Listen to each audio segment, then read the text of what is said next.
terdekat beliau sendiri yang dihadapi oleh baginda Rasulullah Shallallahu Alaihi Wasallam.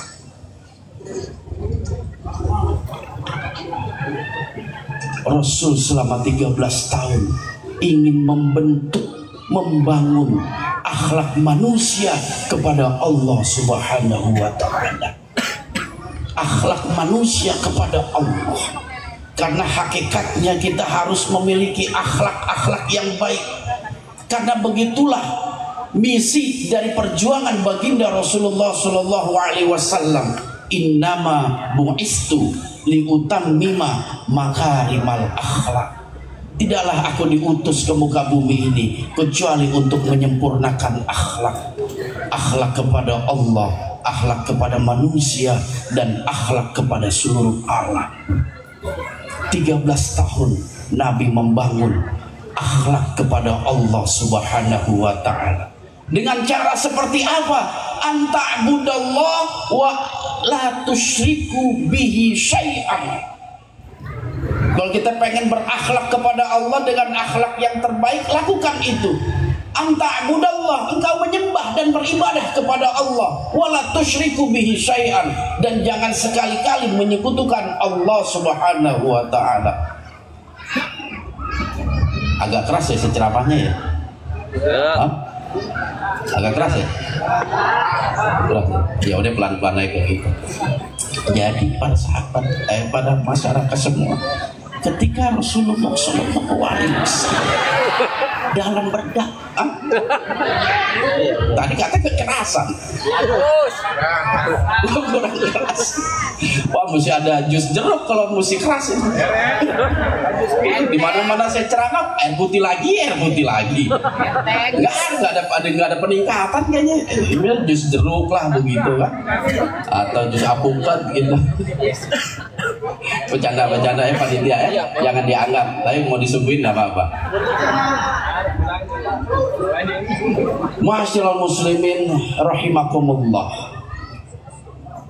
Di mana tempat saya selalu mengajak kepada saudara-saudara saya seiman seakidah untuk selalu mempertahankan itu tauhid kita, akidah kita.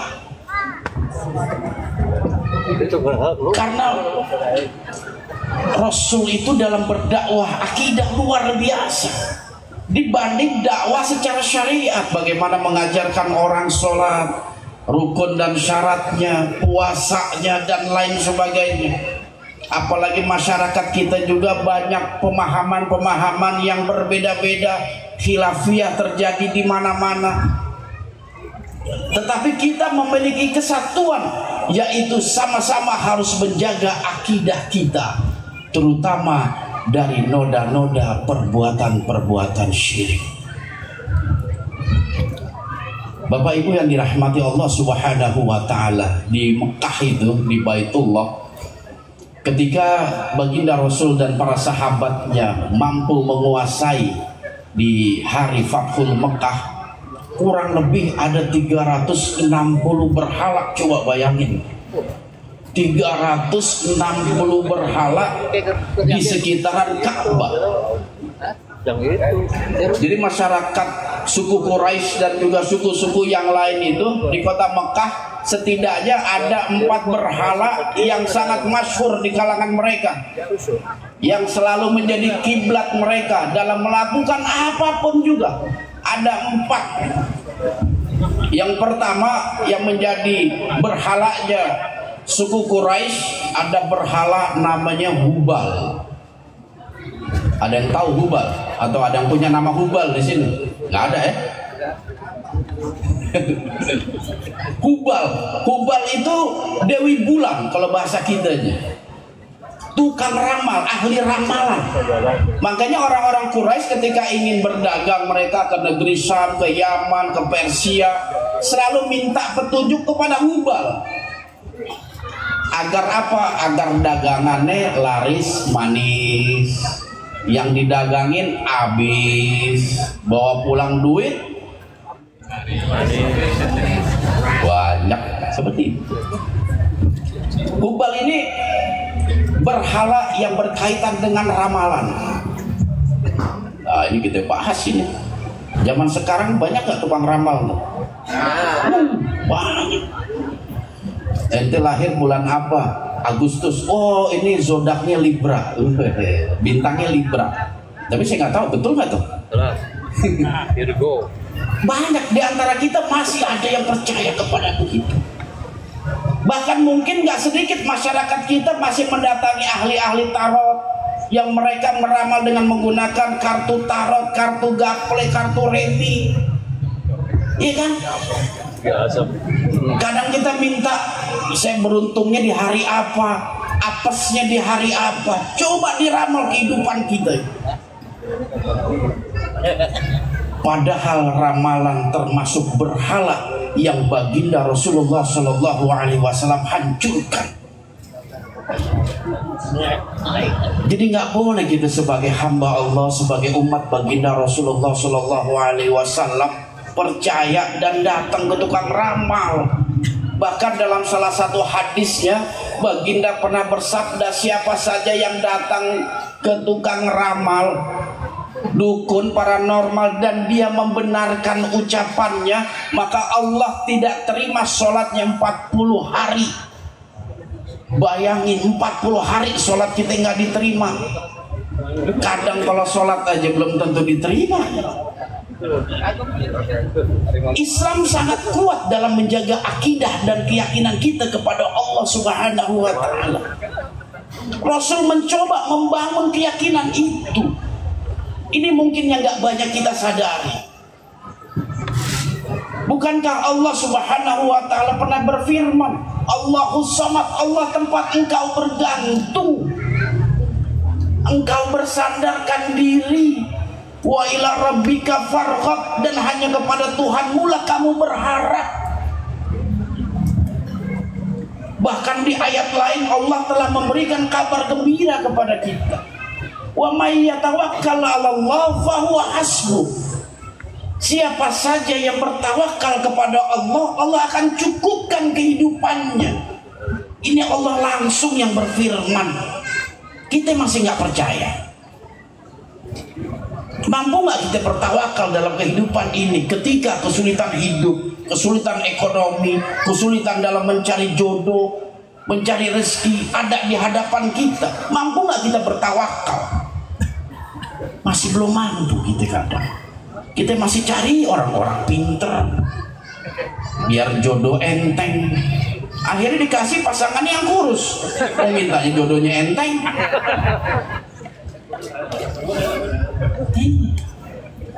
Punya toko nggak laku-laku, dagang ini dagang itu, nggak sepi pembeli, curhat sama Semar Mesem. Iya, Semar Mesem dicurhatin. Kurang kita dalam pemahaman akidah.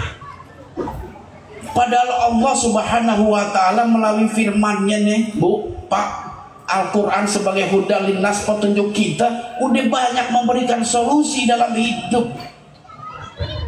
Bebelnya nih kita kadang, setiap persoalan dalam kehidupan kita bukan Al-Quran yang kita cari, tapi orang pintar yang kita cari.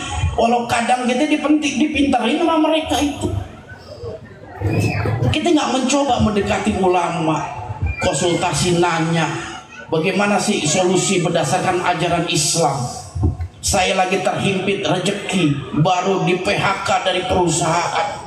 Saya punya anak.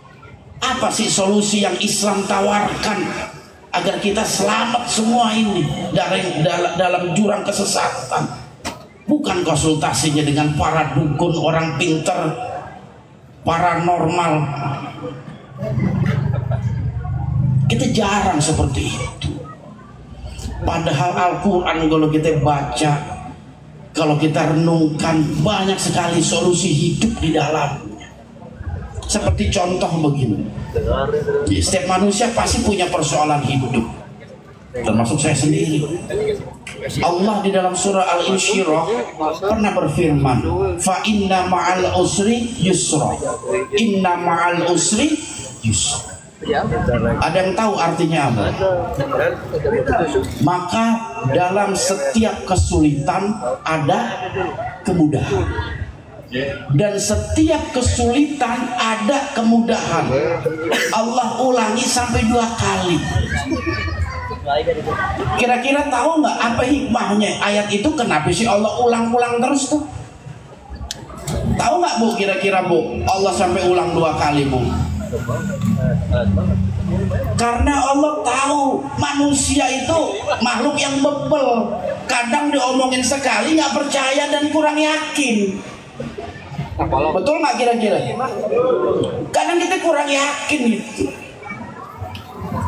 Sehingga Allah ulangi, fa inna ma'al usri yusra, inna ma'al usri yusra. Setiap kesulitan pasti ada kemudahan. Dan setiap kesulitan pasti ada kemudahan. Apalagi kalau kita baca atau di akhir surah Al-Baqarah, itu salah satu solusi doa yang Allah ajarkan kepada kita agar kita mampu melewati masa-masa sulit kita. Karena begini Pak, kadang menyimpangnya kita ke dalam jurang kesesatan, kemunkaran karena persoalan hidup kita.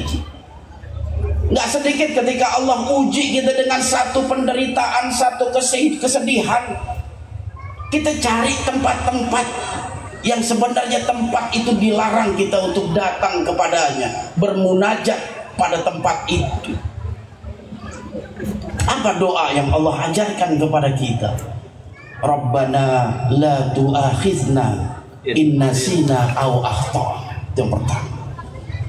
Karena kadang persoalan hidup yang ada dalam perjalanan kita itu karena kesalahan kita, karena dosa kita.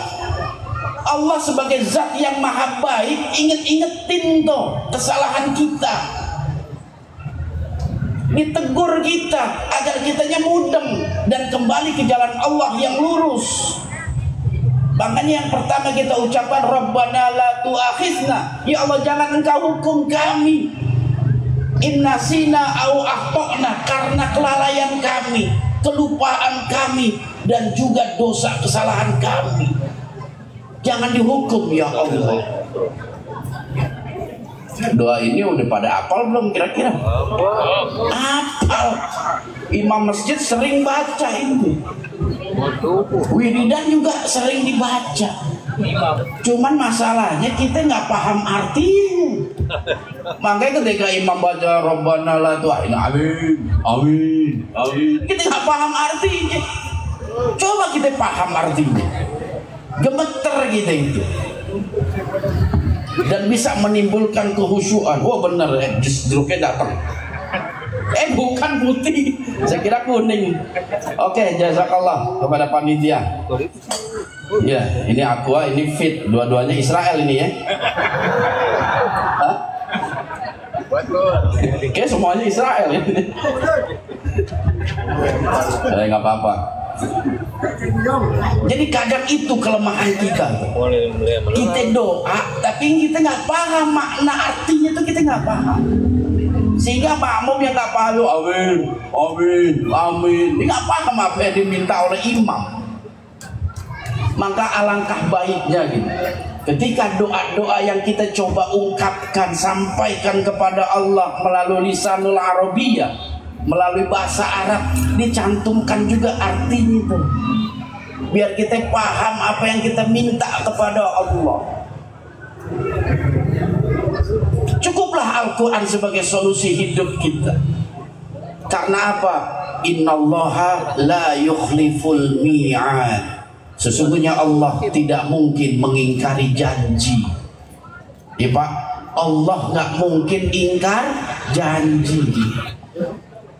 Kalau tokoh politik banyak itu yang ingkar janji. Betul nggak? Kalau saya kepilih, wah, saya akan sumbang ini itu bla bla bla bla semuanya. Nggak tahunya jari juga yang kita gigit pas sudah menang. Malah nggak nongol-nongol. Tapi Allah tidak. Innallaha la yukhliful mi'ad. Allah nggak mungkin ingkar janji. Makanya kita jangan khawatir ketika kita buka perjanjian kepada Allah Subhanahu wa ta'ala. Iya, mendingan kita buka perjanjiannya sama Allah, karena Allah tidak mungkin ingkar janji. Ya ayyuhalladzina amanu hal adullukum ala tijaratin tunjikum min azabin alim. Wah, apalagi kalau kita mau berbisnis sama Allah. Wah, luar biasa. Di sini kira-kira siapa yang senang berbisnis ini? Senang nggak bisnis? Wah, senang banget, apalagi kalau udah gol. Luar biasa, bisa kawin lagi bapak-bapak ini.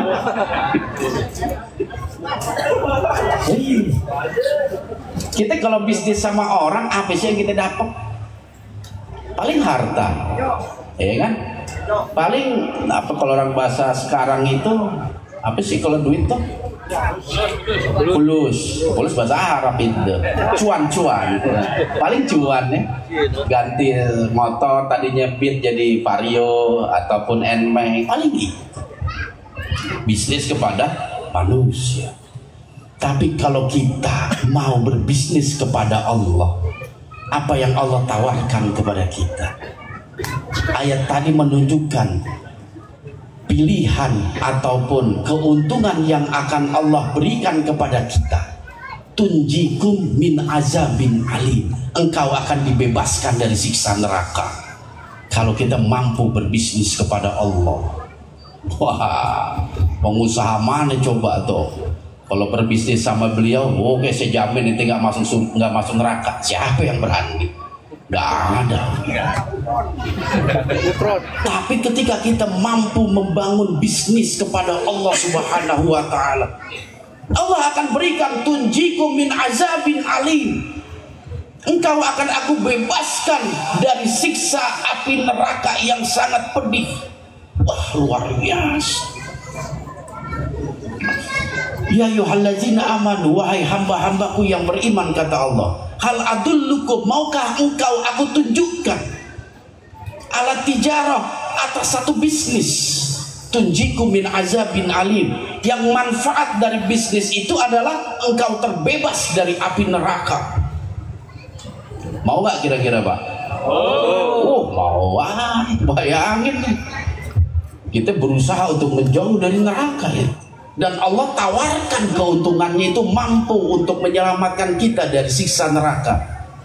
Tu'minuna billah, engkau beriman kepada Allah. Yang pertama mah cetek, udah beriman. Iya, udah belum beriman?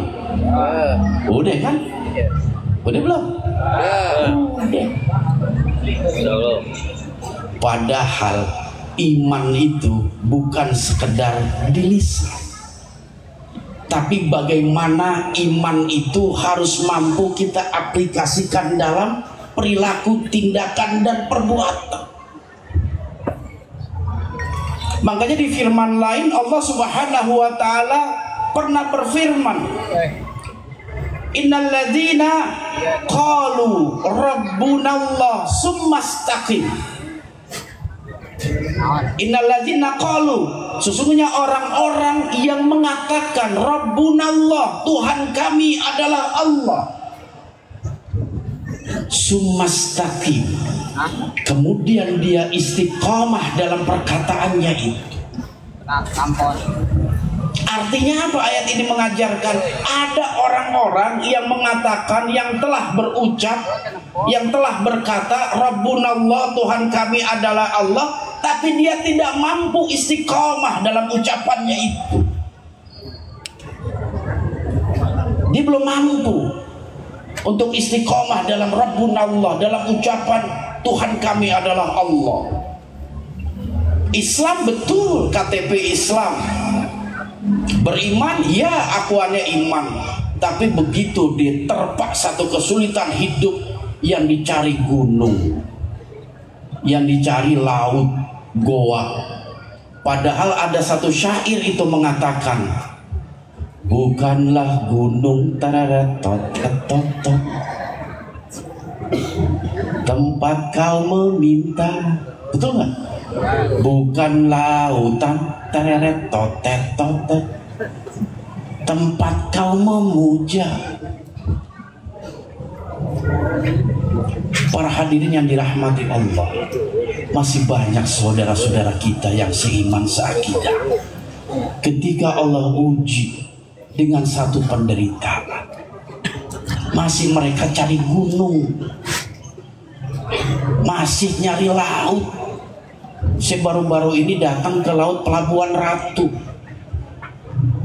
Wah, begitu saya datang satu tempat yang makamnya katanya makam Nyai Roro Kidul dan makam Nyai Mayang Sari, ada orang ziarah pakai jilbab, yang laki-laki pakai peci, ada yang putih pecinya, ada yang hitam, ada yang biru.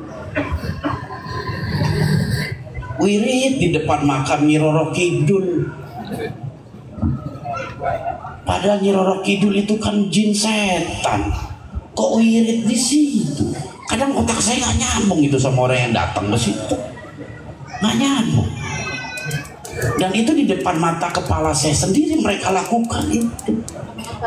Dan begitu saya tanya kuncennya, kebetulan haji, kuncennya itu haji. Kenapa Pak Haji ini yang datang ke sini umat Islam, mereka wirid, tawasul dan lain sebagainya dalam mencari hajatnya akan dikabul, datang ke makam Nyi Roro Kidul, makam Nyi Mayang Sari yang katanya asistennya seperti itu, karena mereka datang untuk mencari karomahnya Nyi Roro Kidul. Aduh, kalau mau nyari karomah mah di Tebet rumahnya itu kan, Roma Irama di Tebet ya. Hah? Kak Roma, dia nyari Kak Roma. Coba tanya sama Ani itu, Ani di Tebet rumahnya Roma itu. Masya Allah. Padahal kalau kita kembali kepada pembukaan tausiah kita, tausiah saya tadi di awal, bagaimana penderitaan Nabi ketika mengajarkan tauhid, akidah, untuk semata-mata hidup bergantung kepada Allah, hidup berserah diri kepada Allah, hidup berharap hanya kepada Allah. Bukankah kita selalu melantunkan itu? Iyyaka na'budu wa iyyaka nasta'in. Hanya kepada Engkau kami menyembah dan hanya kepada Engkau kami minta pertolongan. Kenapa masih Bunda Ratu Kidul? Karena pengen dipecek itu. Masya Allah. Dan ini kita harus punya kepedulian. Jangan sampai saudara-saudara kita terus dalam kesesatan, terus dalam kezoliman. Ingat, syirik itu la zulmun azim, kezoliman yang sangat besar. Karena yang kita zolimi bukan makhluk, yang kita zolimi Allah sebagai Khalik, sebagai pencipta. Yang kita zolimi itu harusnya kita menyembah, beribadah, meminta kepada Allah, kita meminta kepada selain Allah. Kan kita semua teringat pesannya Luqman ketika memberikan nasihat kepada anaknya, ya bunayya la tusyrik billah inna syirka la zulmun azim. Wahai anakku sayang, jangan engkau menyekutukan Allah, jangan engkau menduakan Allah, karena perbuatan itu termasuk kezoliman yang sangat besar. Kita zolimi orang aja dosa besar, binatang juga sama. Ini yang kita zolimi Allah Subhanahu wa ta'ala, gimana nggak besar? Disinilah kita harus mampu untuk mempelajari akidah kita, kekuatan tauhid kita.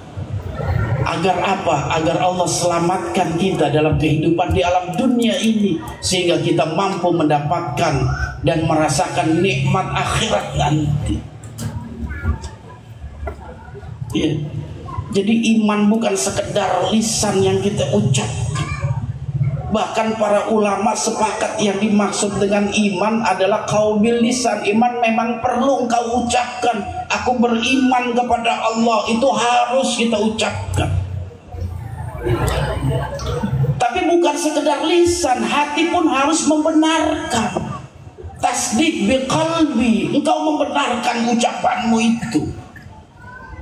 Bukan sekedar janji-janji palsu. Iman kepada Allah, beriman kepada Allah, tapi mintanya kepada lautan, minta di dalam goa. Dan yang terakhir, setelah kita membenarkan iman itu, baru kita amalkan dalam perbuatan kita. Jangan sampai kontradiksi, lisan mengatakan iman tapi tingkah laku kita masih percaya dan menghamba kepada sesuatu yang berasal dari dunia lain atau dunia gaib. Apalagi sekarang iklannya tuh luar biasa itu, yang kadang suka nipu kita. Iya, para dukun nggak mau kalah, nggak mau mereka jobnya sepi, dibikinlah pelet syar'i. Wah, ada pelet yang syar'i. Coba bayangin. Ada pesugihan Islami. Waduh, pesugihan kok Islami? Namanya aja udah haram. Pesugihan. Kita mencoba membuka perjanjian dengan alam gaib agar mereka memberikan harta benda yang kita kehendaki dengan tumbal-tumbal tertentu. Masya Allah. Maka disinilah kita memiliki tugas. Bagaimana kita harus mampu secara personal menjaga kekuatan iman kita. Bukan sekedar Rabbunallah, kita ucapkan Tuhan kita Allah, tapi summastaqim, kita mampu istiqomah dalam memegang ucapan itu. Istiqomah kita. Apapun yang terjadi, hanya kepada Allah kami memohon pertolongan. Iyyaka na'budu wa iyyaka nasta'in. Wa ila rabbika farghab, hanya kepada Tuhan mula kita berharap. Allah harapan kita. Makanya bangun kekuatan iman yang nanti diikuti kekuatan syariat. Karena udah jaminan Allah itu. Wa may yattaqillah yaj'al lahu makhraja.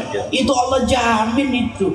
Siapa yang takwa kepada Allah, yang mampu menjaga ketaatan kepada Allah dengan melaksanakan perintahnya dan menjauhi larangannya, yaj'al lahu makhraja, Allah pasti akan carikan jalan keluar.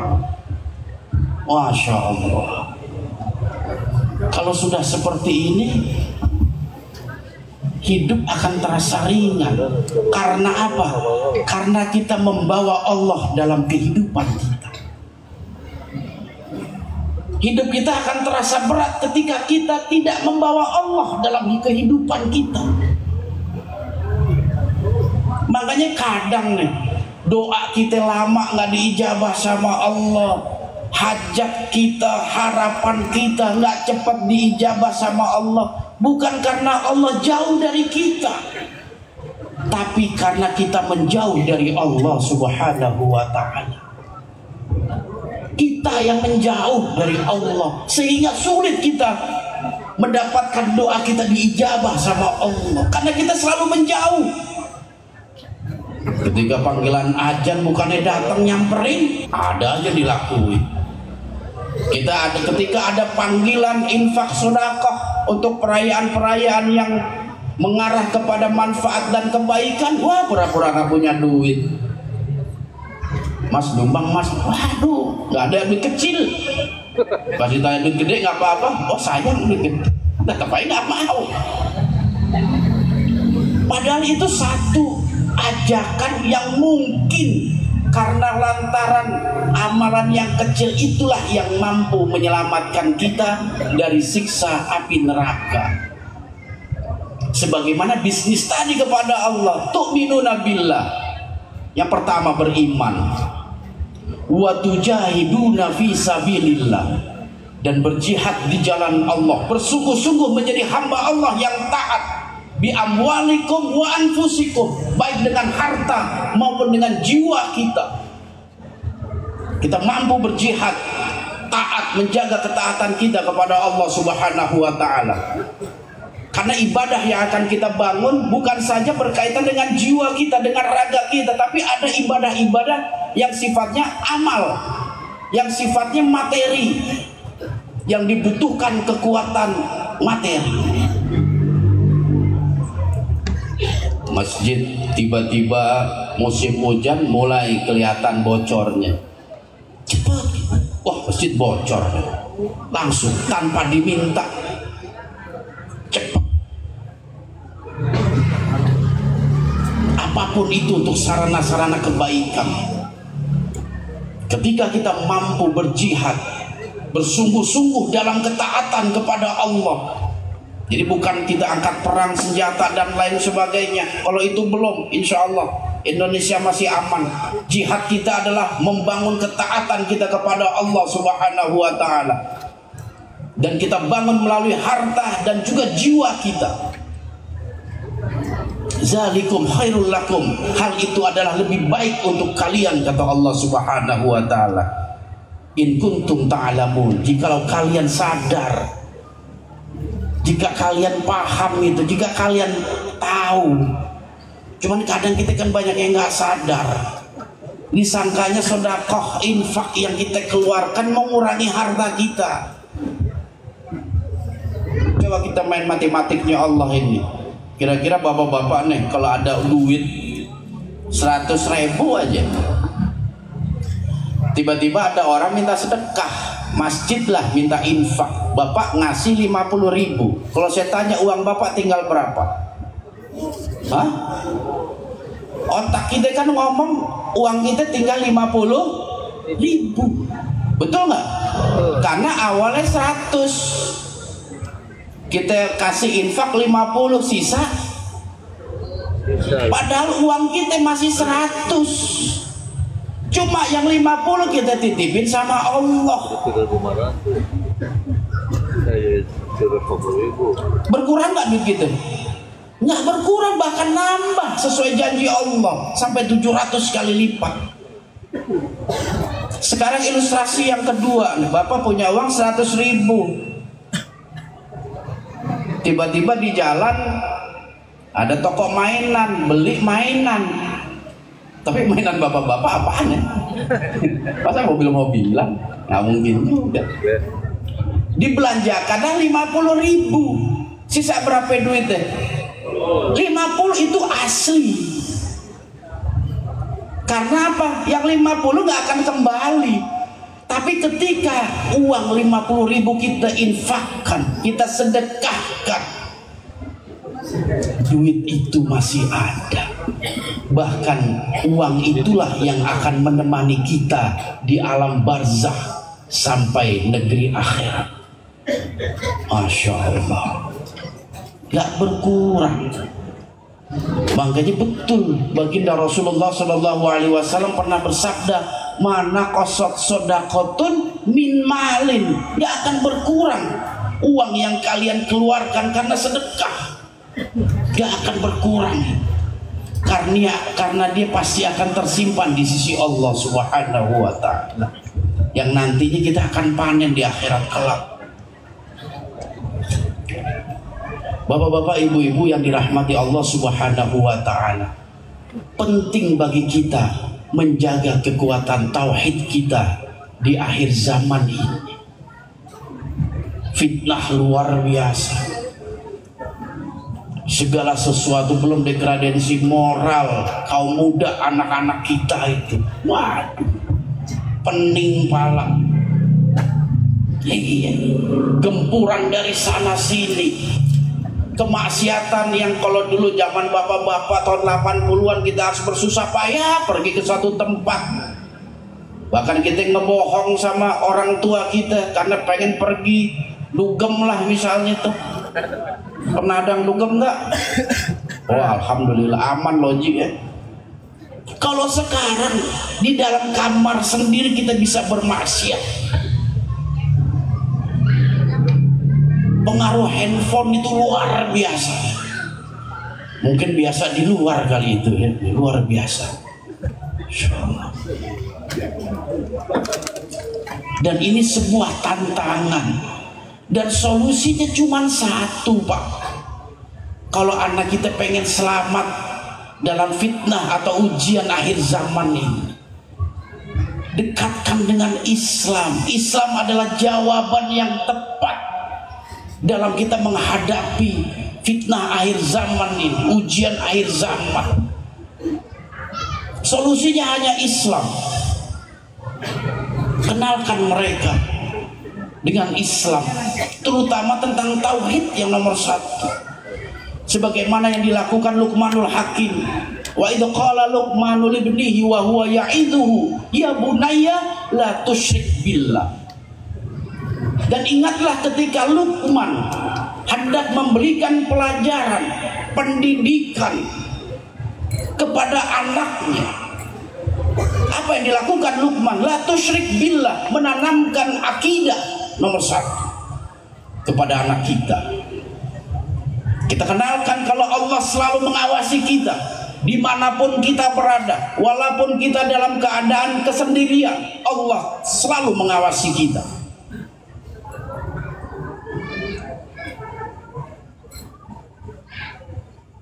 Masya Allah, la quwwata illa billah. Penting kita menjaga akidah. Kan inilah satu solusi kita dalam menghadapi fitnah atau ujian akhir zaman yang maha dahsyat. Bapak-bapak, ibu-ibu yang dirahmati Allah Subhanahu wa ta'ala, di tiap maulid kita selalu diingatkan perjalanan baginda Rasulullah Sallallahu Alaihi Wasallam.